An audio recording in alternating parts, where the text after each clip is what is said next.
y'all. How you doing? Hey y'all, hey y'all, hey y'all.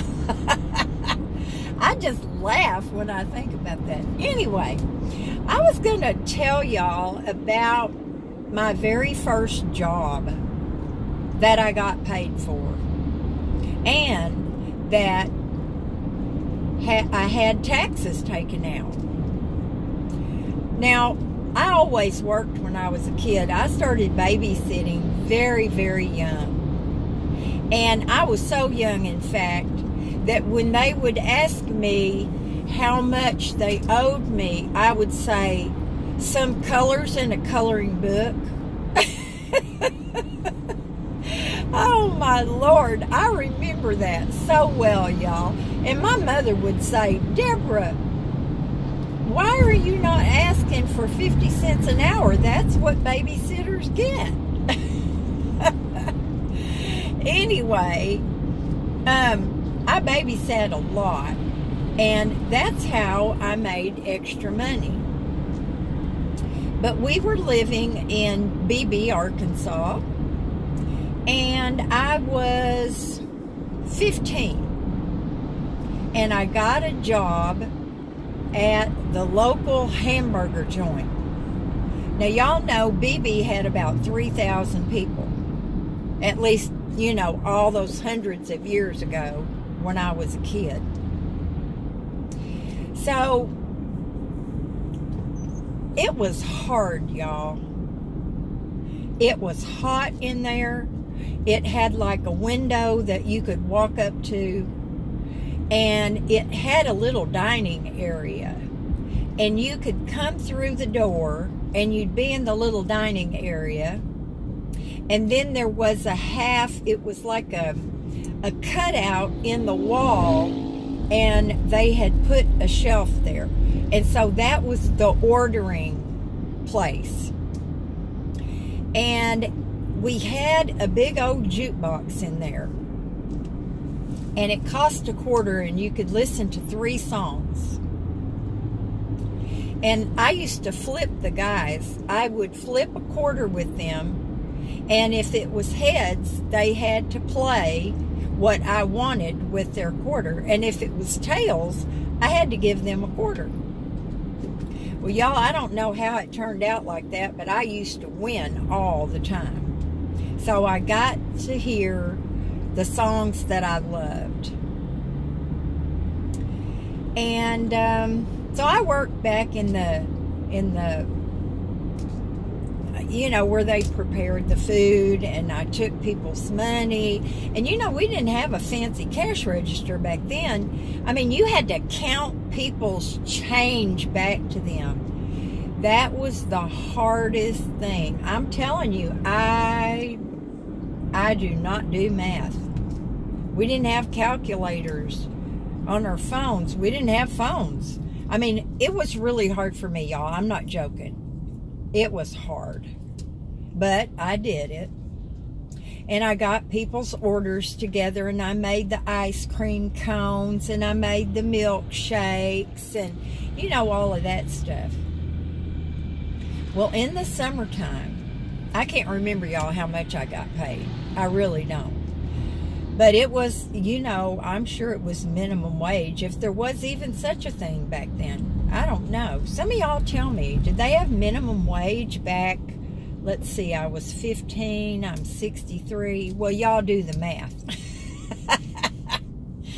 So, anyway, it was really hard, y'all, because in the summertime, my friends would be coming in with their bathing suits on, carrying their pretty beach towels, listening to music while we fixed their hamburgers and cheeseburgers and fries and chicken sandwiches, and getting their ice cream and their milkshakes.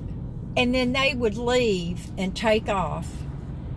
The music would stop, and I would be there stuck in that hot hamburger joint while they went to the lake or the pool. That was hard, y'all. When all your friends are going out doing something fun and you're the only one that's working. But, you know, I started out working young, and I've worked all my life. I've worked hard. And I've paid taxes since I was 15 years old. So, a couple of years, his name was Kim, the man that I worked for. And I don't know if that was his first name or his last name, but everybody called him Kim. And he was this kind of, he wasn't very tall. He had really dark hair.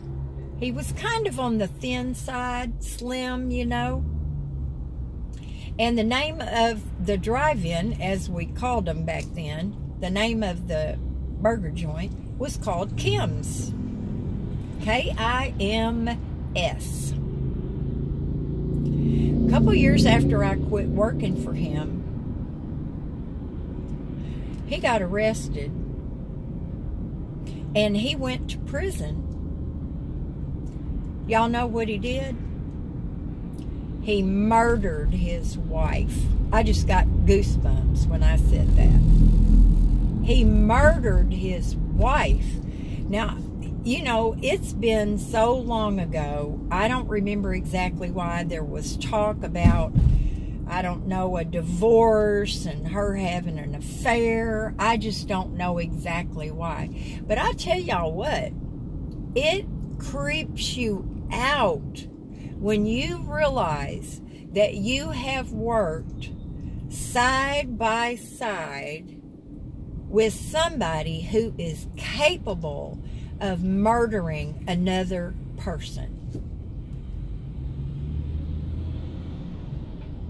I mean, that was freaky, y'all. Freaky, freaky, freaky. Now, Ted Bundy, y'all know he was a serial murderer, serial killer, whatever. And the people that he worked with said he was the nicest young man. It's freaky, y'all. You don't ever know. You don't ever know what your neighbor's doing, what your co-workers are doing, even your own family.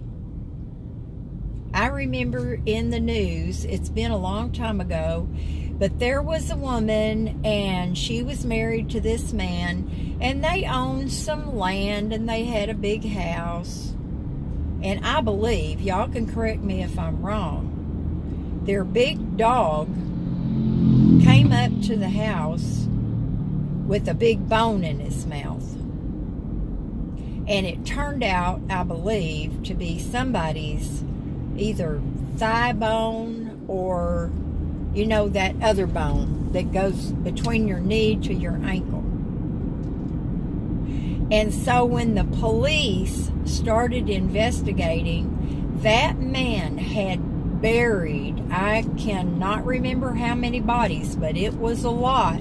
He had killed people and buried them on their property.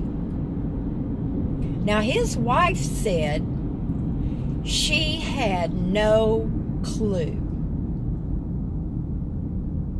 Now, I want to believe that woman.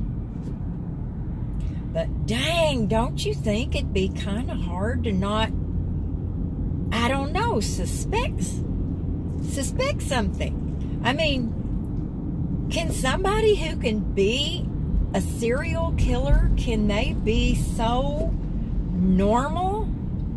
Could you be married to somebody and not have any suspicions that they were creepy?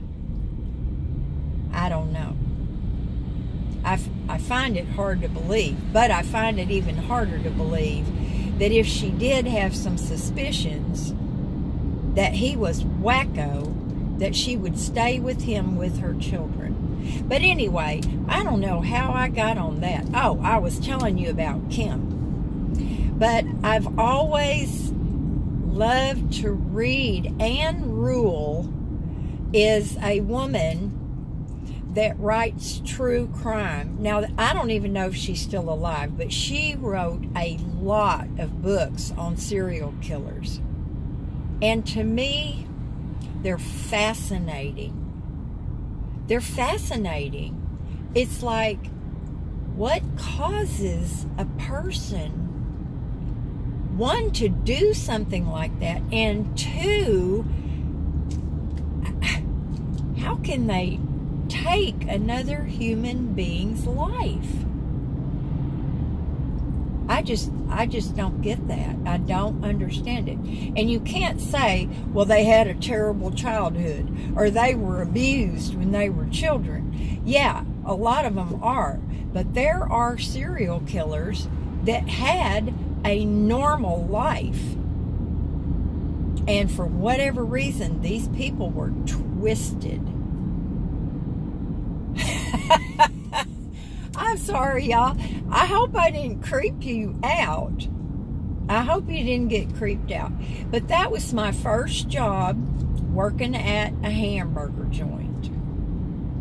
And I'll tell y'all about my second job. Well, actually, I worked at the Sweden Cream, and that was another hamburger joint in town. But the teenagers didn't really go there. It was mostly adults that went there. But I did work there for a short time. But anyway, love y'all. Do something fun today, and I'll talk to you later. Bye now.